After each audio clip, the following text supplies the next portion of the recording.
Hi, I'm David Brady. I'm a mentor here for you. I'm actually deaf in both ears and wear hearing aids. I've been born profoundly deaf since birth and I come from a country town named Armidale. I became a mentor because it was latched onto an idea that Olivia had originated way back when I knew her about 10 years ago.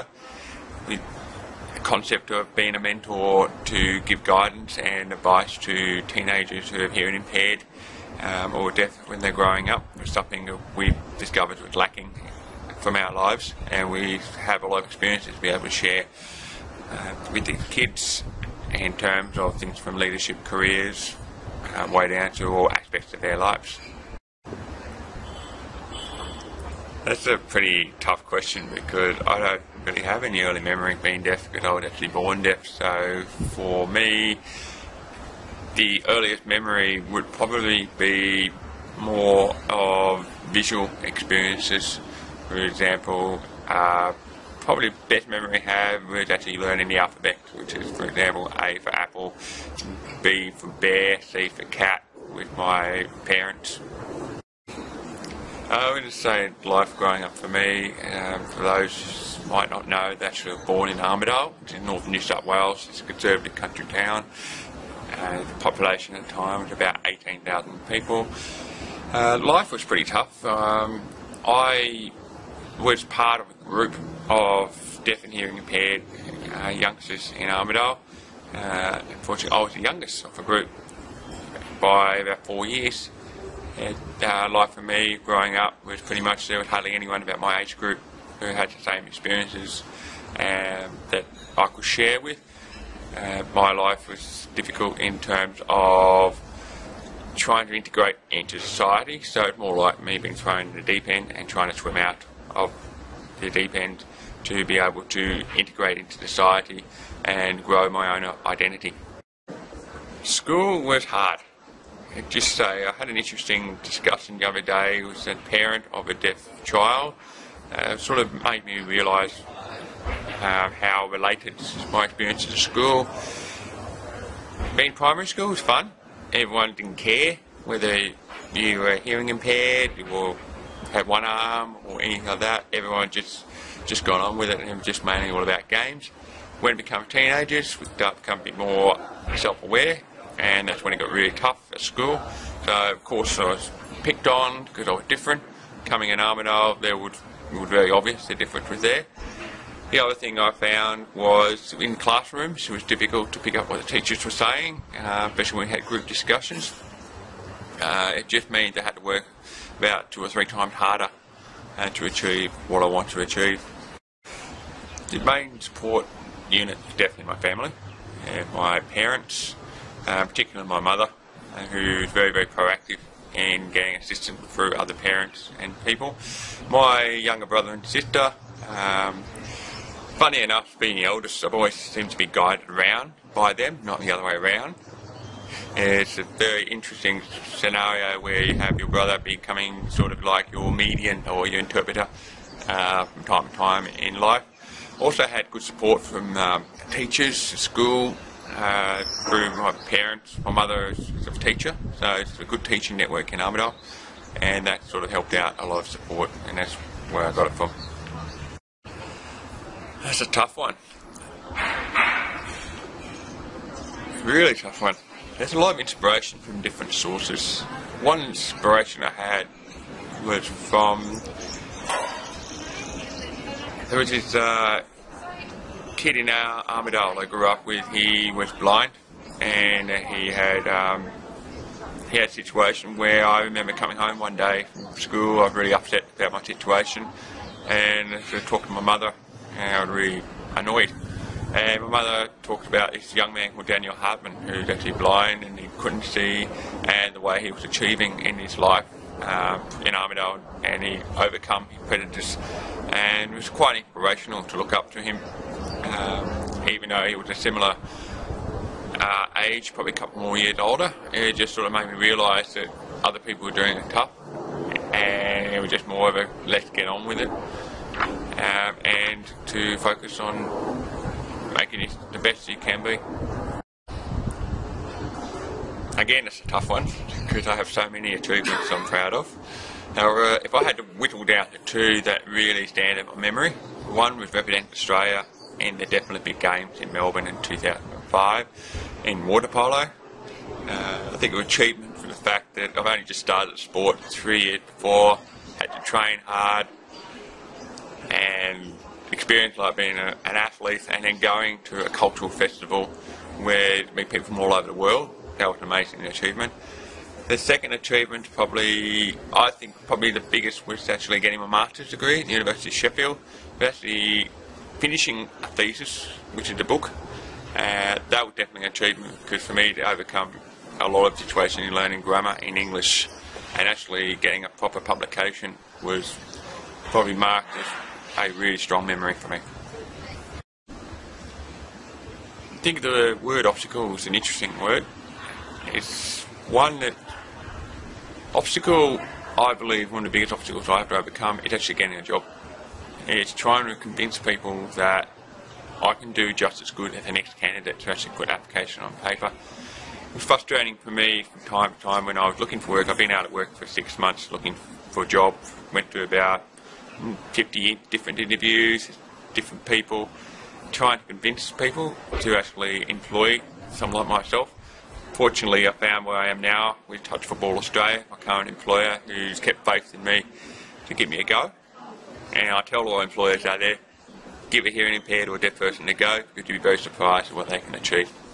I think the real one I live by is by the famous American deaf hearing impaired actress Marilyn Manson.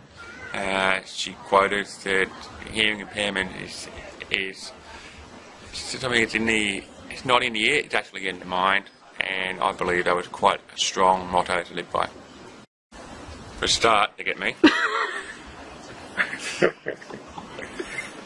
But I also get to have an insight into the rich experiences of mentors like myself and all the other mentors we have in our program.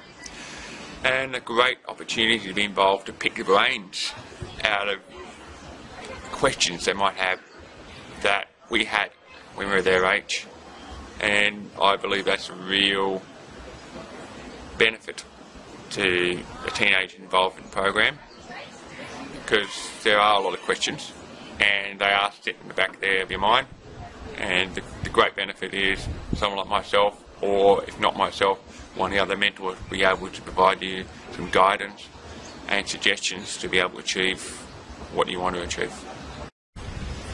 To be honest, I have quite a few actually. They're probably too numerous to actually say the achievements that each of these mentees actually grown and gained confidence, having seek the answers or guidance they've received from myself and my fellow mentor of my age group, which is about year 11 and 12, with Kate.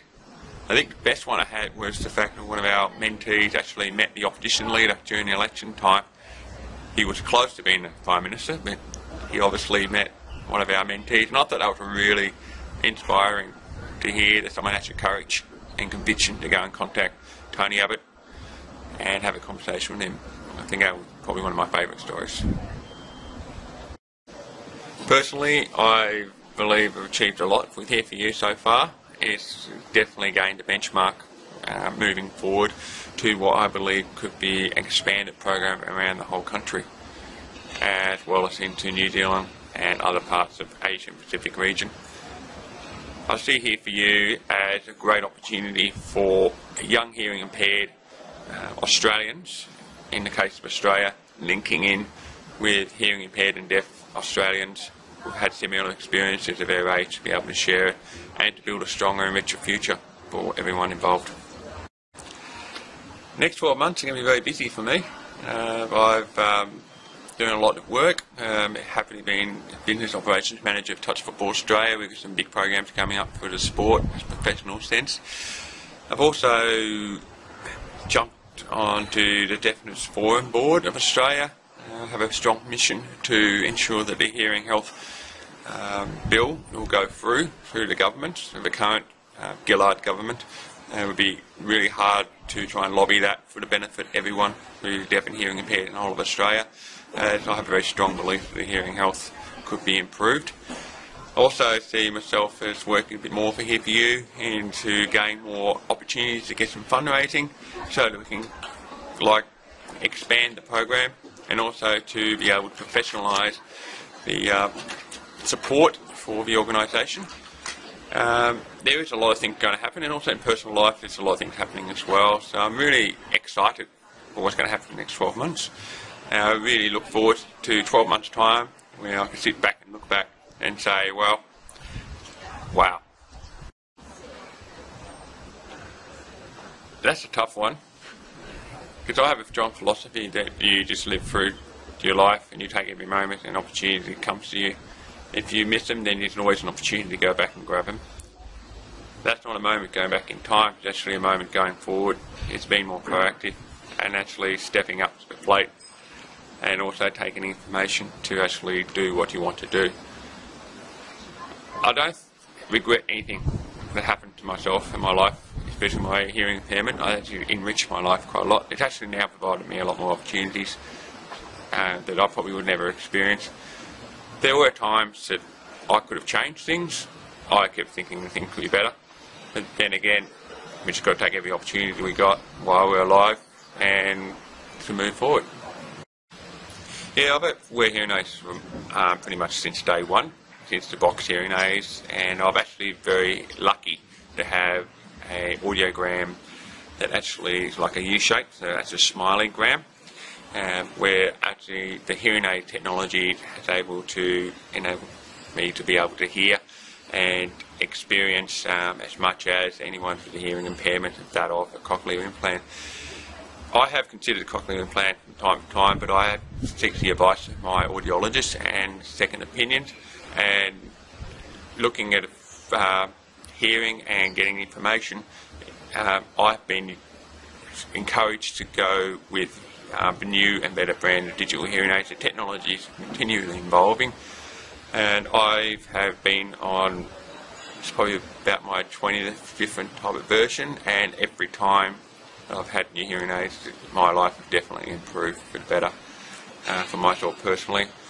My advice is for parents and for the hearing impaired people who are considering cochlear implants or considering growing hearing aids, make sure you see a health professional, an audiologist, and get a couple of opinions and really seek out what's best for you, because it is a personal thing, and just wish you all the very best in getting the best to be able to suit your own life.